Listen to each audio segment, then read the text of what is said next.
Finish training for the day? Time to fight post-workout fatigue with Core Power Protein Shakes. They're packed with 26 grams of high-quality protein to build muscle and electrolytes to help hydrate. The nutrition you need to help your body replenish, rebuild, and repair post-workout so you can power on to the next one. Champion your recovery with Core Power. Visit corepower.com to learn more. Big news. Sephora is now on Uber Eats. So if you find yourself facing a beauty emergency, like needing a last-minute gift, or you're just out of your favorite mascara, again, don't panic. We got you. Order now and get $10 off on Sephora orders of $50 or more on the Uber Eats app. Order now. Offer ends October 30th. One order per customer. Additional terms apply. See app for availability. Delivery fees may apply. Alright, what's up, guys? Welcome to another episode of the TMossBoss Show. And in today's episode, so I wanted to talk on something that I've been seeing a lot with gaming, where developers, for some odd reason, they want to release their game and the game is not finished. I'm going to just say this right now. If the game is not finished, like if you're putting it in an early access stage, meaning like there's more content that you want to add to the game later on, but you know, you ain't trying to have it where people are paying for this DLC and that DLC. Like, you know, I mean, I've seen it where people, they've done that with like games where it's like out of early access and they still come out with free content. But as far as stuff like that I don't mind. I don't mind if you add more content to the game, but it's when you're taking away key features that makes a video game, and then you're like, oh, well, we can't add that right now, but we're going to have it where we put the game out, charge all this money for it, and then we'll add that stuff later on. No, don't do that. I get so sick and tired of seeing it where developers, they're like, we want to release an unfinished game and we want to charge you guys the full amount of money that we possibly can charge you. And I'm like, fam, I don't know why you think that would be a good idea, because it seemed like that would just ruin your reputation as a game developer. You know, like, and that's the thing where it's like you sit down, you think of a lot of different products out there, from food, electronics, cars, houses, all that stuff has to be finished. Now imagine, yeah, you see at times where people, they'll buy like a fixer-upper house and things, but that's the thing though, it's like you're handing over the development to me. How many developers are doing that? Do you see 2K doing that? Do you see, I'm trying to think of some Activision? Do you see where, especially 2K, I'm on, you know, because like 2K, they're going to be the main examples being used in this podcast episode. But my thing is this, my question to 2K is,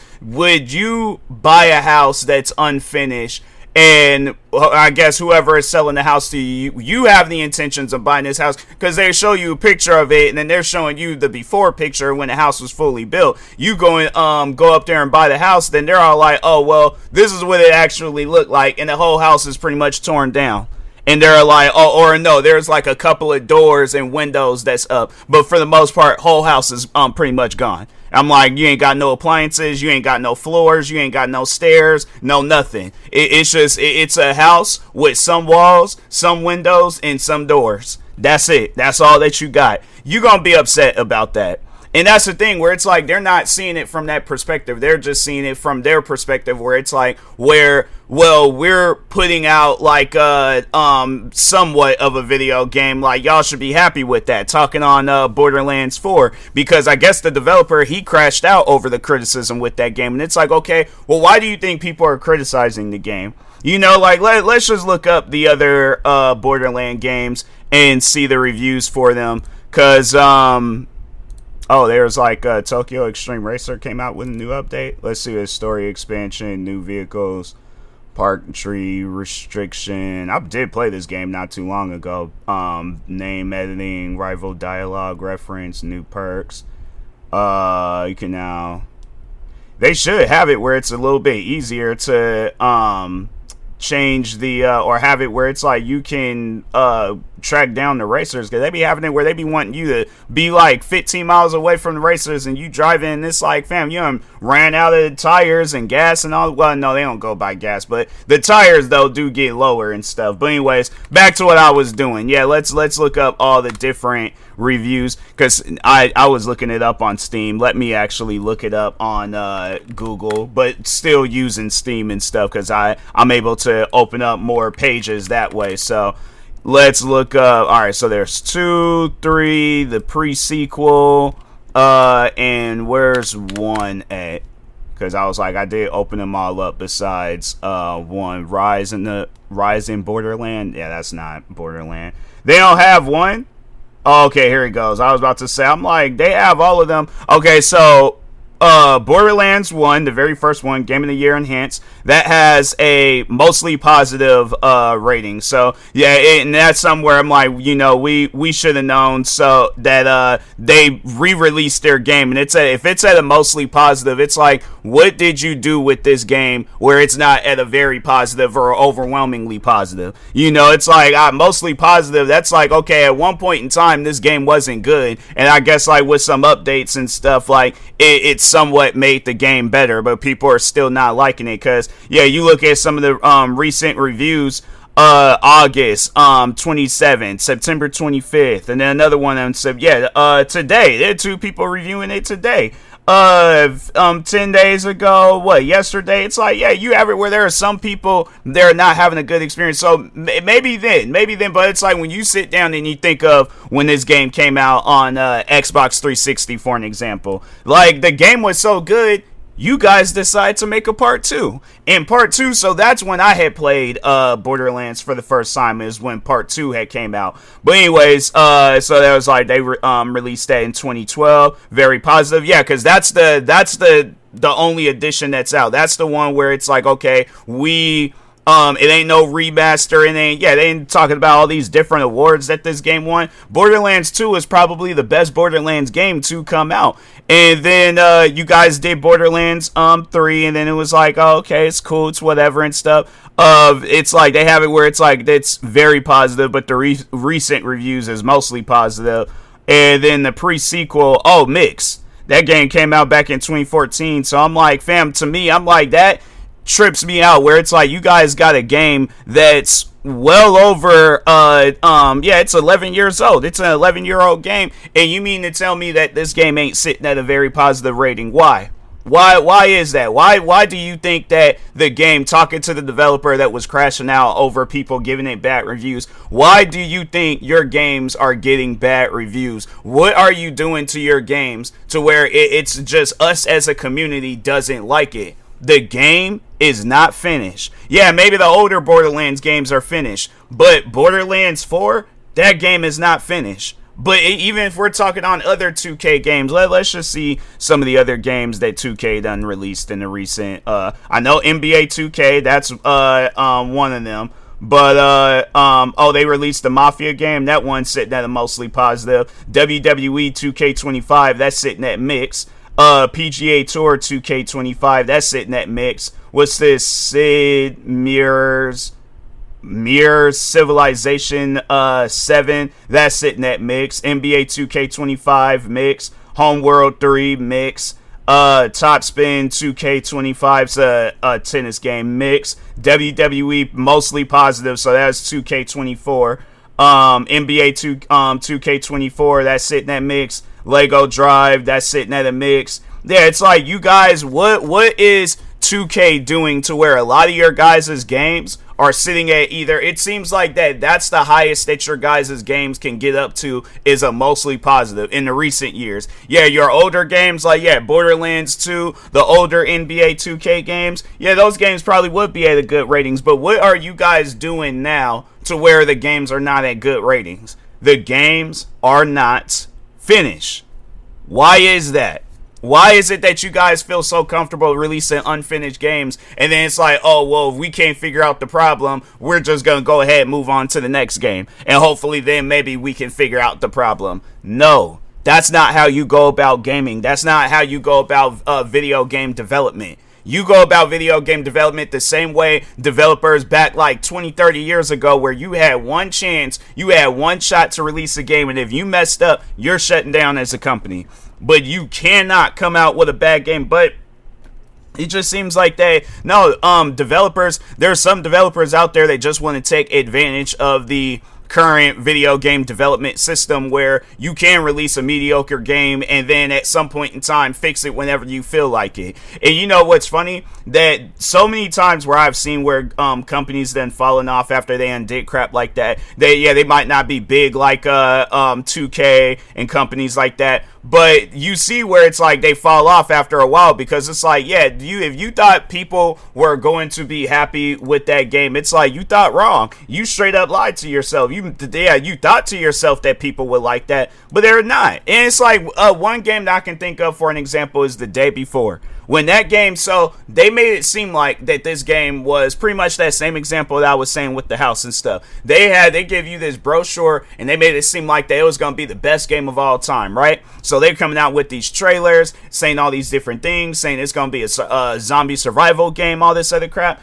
Game comes out, they for some reason decide to make it into a zombie extraction game. So you're not extracting zombies, but overall though, it's like so it is like that core extraction mode, but then they just added some zombies. So that game where they made it look like it was The Division with zombies, that game, we didn't get that when that game had came out. We got Escape from a more toned down version of Escape from Tarkov, and then they just added zombies, and they were expecting us to just be like, oh well, that's okay. That's cool. No, it's not okay. That's not cool. You didn't. The thing is this. If you would have told us that in the beginning, we probably wouldn't have been overly critical with that game. But you flat out lied to the audience. And you made it seem like that this was the game that y'all was promoting all along. You made it seem like that, oh, this is the game that we meant to release. No, that's not the game that y'all was showing in your trailers. So what happened? What happened in between when you guys were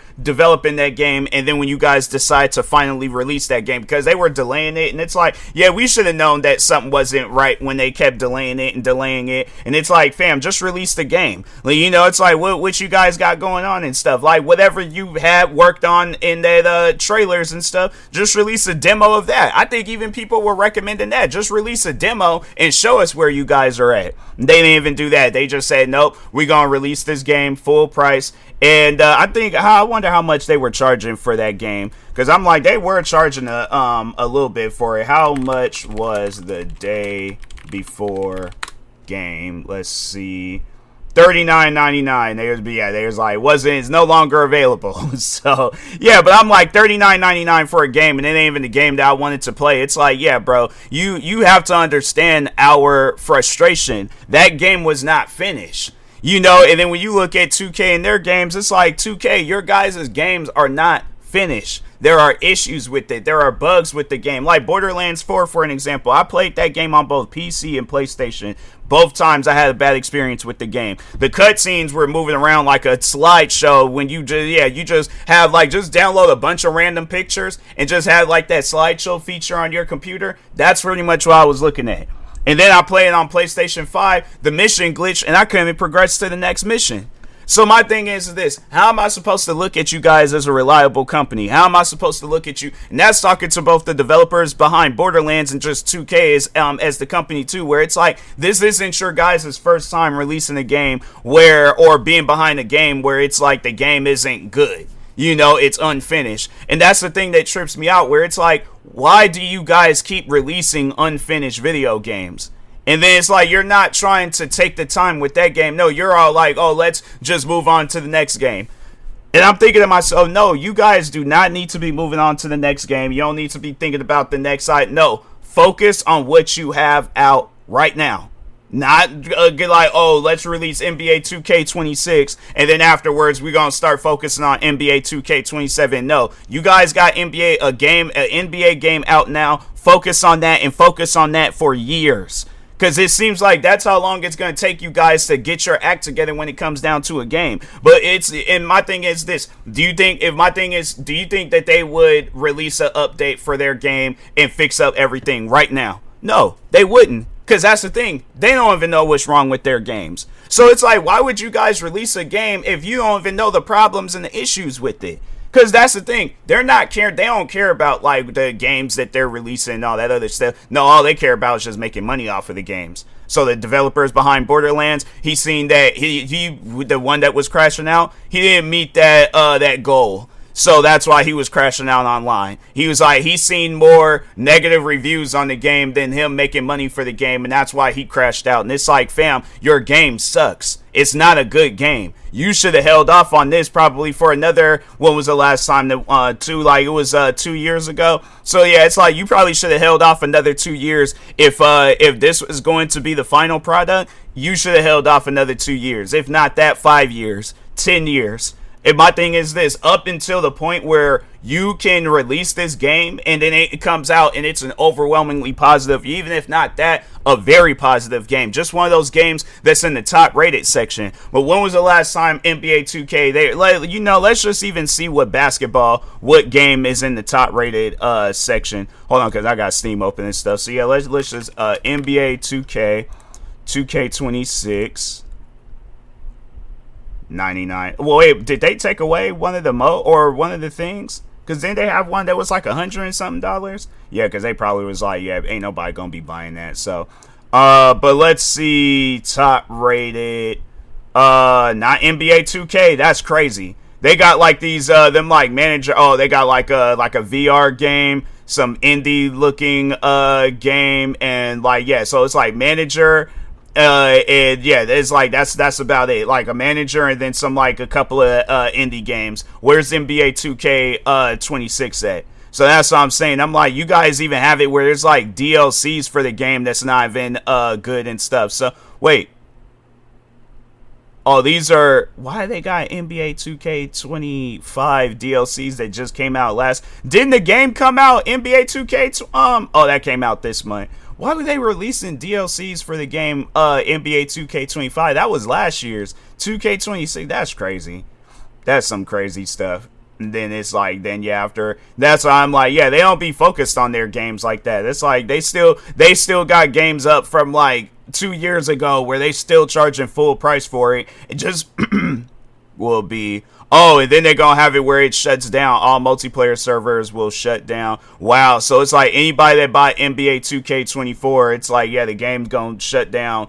Or yeah, there's like all the multiplayer servers will be shut down. That's mainly how the game is ran. It's like you have to, when you're playing my career and my team, you have to play online. That's just crazy. Yeah, 2K, they're a scam company. That's how I see it. But and they're known for releasing unfinished games. But it's like that. It ain't even them. There's so many other different developers where they did stuff like that. I'm like, I just mainly use them as an example, but I didn't see it where, yeah, the day before, there is this, like, top-down military game where it got so bad for them that they was like, no, if we don't care how long you've owned the game, if you want your money back, you could get your money back for the game. And this game, I remember I had bought this game, like, years ago, and they still had it where I could get my money back for the game. So that's why I'm like, yeah, it's stuff like that. It's games like Peak, for an example, where it's like, for some reason, they're like, oh, let's add all these other different things, but we ain't gonna add no save option. Why is that? Like, I guess, like, what would be the problem if you guys did add a save option? Like, you just think, oh, everybody just want to sit and just play the game nonstop. Yeah, I guess with friends, but somebody that wants to play the game by themselves, why is there not a save option? So that's why I'm like, yeah, there's just some games out there where I'm like, yeah, bro, you might need to go back into the studio, because as far as right now, you're not, it's not a game, a lot of the games that's out today, they're not games worth buying. If a lot of them are unfinished, I gotta wait for this patch update and that patch update. And what's crazy is, like, there are some games that's out there that's like that, where it's like it's not finished, they gotta release these patch updates, but they still, like, try to make it a good game. For an example, Mind's Eye. People might criticize that game, but I actually was a fan of that game. I actually had liked that game, still got that game installed on my PC, but it was actually a good game. And that's the thing where I'm like, it's stuff like that where I'm like, yeah, you'll see good things happen with a game like that, But as far as these other companies where they're like, oh, let's just, now if it was on some stuff where they was like, oh, we're releasing Mind's Eye 2, we're releasing Mind's Eye 3, 4, 5, and this is like every year, and they ain't even trying to focus on the first game, then yeah, my tone will be a little bit different with that game. But as far as I see, this game's going to be out for a while, so it's like, yeah, I think that there's a lot more that they can do, but it seems like that, yeah, they're trying to make this into the next No Man's Sky, Batman Arkham Knight, what else, dang, what was the other game that was Cyberpunk 2077? So, but anyways, with that being said, I will talk to y'all later. Thank you guys for watching and or listening. Stay tuned for the next episode. Like, subscribe, viewing this on YouTube. Follow, subscribe, viewing this on the podcast streaming service. And peace.